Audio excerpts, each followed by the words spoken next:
Kovai PPG கல்வி குழுமம் சார்பாக 2024ஆம் ஆண்டிற்கான சிறந்த ஆசிரியர்களுக்கு விருதுகள் வழங்கி கௌரவிக்கப்பட்டது. கோவை சரவணப்பட்டி பகுதியில் உள்ள பிபிஜி கலை அறிவியல் கல்லூரி சார்பாக 2024ஆம் ஆண்டிற்கான சிறந்த ஆசிரியர் விருது வழங்கும் விழா கல்லூரி அரங்கில் நடைபெற்றது. பிபிஜி கல்வி குழுமங்களின் தலைவர் டாக்டர் எல்.வி. தங்கவேலு தலைமையில் நடைபெற்ற விழாவில் துணைத் தலைவர் அக்ஷய் முன்னிலை வகித்தார். கல்லூரி முதல்வர் முனைவர் முத்துமணி அனைவரையும் வரவேற்று பேசினார். நிகழ்ச்சியில் சிறப்பு விருந்தினராக தஞ்சை பல்கலைக்கழக முன்னாள் துணைவேந்தர் டாக்டர் சி. சுப்பிரமணியம் கலந்து கொண்டார். முன்னதாக பிபிஜி கல்வி குழும தலைவர் மருத்துவர் எல்.வி. தங்கவேல் பேசும்போது, பிற தொழில்களை காட்டிலும் மென்மையானது ஆசிரியர் தொழிலே. அத்தகைய சிறப்புமிக்க ஆசிரியர்களுக்கு விருது வழங்குவதில் பெருமிதம் கொள்கிறேன் என்றார்.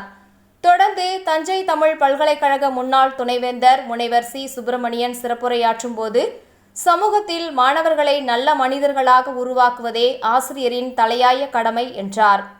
விழாவில் கோவை, பொள்ளாச்சி கல்வி மாவட்டங்களைச் சேர்ந்த தனியார் பள்ளி, அரசு மற்றும் அரசு உதவி பெறும் பள்ளி ஆசிரியர்கள் விருது வழங்கி கௌரவிக்கப்பட்டனர். இதில் தமிழ் மொழி, ஆங்கிலம், கணிதம், அறிவியல், பொருளாதாரம், வணிகவியல் என பல்வேறு துறையை சார்ந்த ஆசிரியர்கள் கலந்து கொண்டு விருது பெற்றனர். நிகழ்வின் இறுதியாக தமிழ்துறை இணை பேராசிரியர் முனைவர் ஹரிதாஸ் நன்றி உரை ஆற்றினார்.